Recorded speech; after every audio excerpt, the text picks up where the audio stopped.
찬양은 참으로 아름다운 것입니다. 하지만 하나님께서 듣지 않으시는 가식적이고 더러운 찬양이 분명히 있습니다.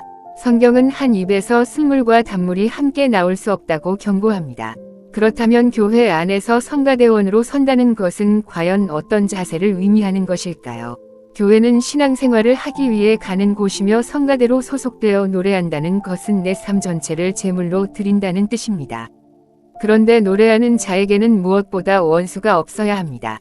세상의 유명한 가수도 자신의 잘못으로 누군가에게 상처를 주었다면 그 가수가 텔레비전에 나오는 즉시 대중은 채널을 돌려버릴 것입니다. 그런 경우 노래를 하기 이전에 자신이 죄를 지어 자신을 원수로 여기는 피해자에게 진심 어린 사과를 하는 것이 마땅한 도리 아니겠습니까? 하물며 하나님께 드리는 예배는 어떠해야 하겠습니까?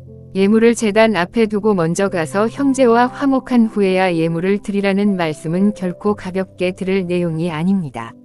종교단체는 그 어느 곳보다 예민하고 거룩해야 하는 곳입니다.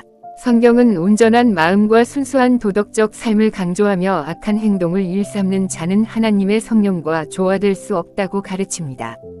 따라서 찬양을 부르는 자의 마음은 반드시 깨끗하고 경건하며 진실해야 합니다. 한 입으로 찬송과 저주를 내뱉는 것은 결코 있을 수 없는 일이며 샘이 한 구멍으로 어찌 단물과 쓴물을 내겠느냐는 말씀처럼 이중적인 태도는 신앙의 본질을 부정하는 행위입니다. 스스로 믿음이 있다고 자부하며 하얀 가운을 걸치고 경건한 척 노래하지만 뒤에서는 성도들을 부지런히 이간질하고 괴롭히며 수군거리는 마귀의 자식들일 뿐입니다. 흘기는 눈으로 성도를 바라보며 어떻게든 상처를 주고 싶어서 이간질하는 자들. 그들이 부르는 찬양이 얼마나 가식적이고 역겨운 것인지 본인들이 알아야 합니다. 그 사람에게 상처받은 피해자에게는 그 찬양 소리가 아름다운 노래가 아니라 오물처럼 더럽고 끔찍한 소음에 불과합니다. 상대방의 마음을 찢어놓고 이간질까지 하면서 웃으며 히덕거리며 잘못을 빌기는커녕 거룩한 척 성도들 앞에서 찬양을 한다면 그것은 윤리적으로나 영적으로나 도덕적으로나 심각한 문제입니다.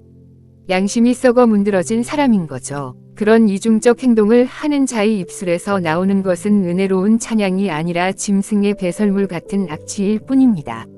상대에게 죄를 짓고도 뻔뻔하게 노래하는 자는 피해자에게 두 번 죄를 짓는 것이요 하나님을 기만하는 행위입니다. 마음이 상한 자에게 노래하는 것은 추운 날에 옷을 벗기는 것과 같고 상처에 식초를 붓는 것과 같다는 말씀처럼 가식적인 찬양은 누군가에게 잔인한 폭력이 됩니다. 찬양하는 자의 성품은 그가 부르는 노래의 가치와 품격을 반영해야 합니다. 약자를 상처 주고 차별하는 자는 찬양할 자격조차 없으며 혼자 아무리 목소리를 높여도 하나님께서는 결코 듣지 않으십니다. 하나님께서는 믿는 소자 중 하나라도 실족하게 하면 차라리 연자 맷돌을 목에 달고 바다에 빠지는 것이 낫다고 하셨습니다. 하나님 보시기에 너무나 존귀한 영혼을 악한 마음으로 괴롭히고 이간질하면서 찬양하는 일이 얼마나 무지하고 화를 자초하는 일입니까? 이런 악행을 저지르는 자의 노래는 성도들에게 부정적인 평가를 받을 뿐만 아니라 공동체의 질서를 어지럽히는 저주와 같습니다. 마음의 중심을 보시는 하나님 앞에서 순수하지 못한 예배는 심판의 근거가 될 뿐입니다. 내 노래 소리를 내 앞에서 그칠 것이며 비파 소리도 듣지 않겠노라 하신 하나님의 준엄한 명령을 기억하십시오. 이는 찬양대뿐만 아니라 다른 직분도 동일합니다. 성도의 마음을 찢어놓고 교회 학교 교사를 한다는 것도 말이 안 되는 행동이겠죠. 가르치는 자와 인도하는 자가 잘못했을 때 더 큰 심판을 받듯 성도를 괴롭히며 악행을 일삼는 자가 찬양의 자리에 선다면 그 역시 감당하기 힘든 심판을 면치 못할 것입니다. 지금 당장 가식의 가면을 벗고 당신의 행동으로 고통받았던 성도 앞에 가서 무릎 꿇고 진심으로 사죄하십시오. 그 이후에 찬양하는 것이 하나님께서 원하시는 진정한 찬양의 시작입니다. 물론 그들은 양심의 화인 맞아서 절대로 사과하지 않을 겁니다.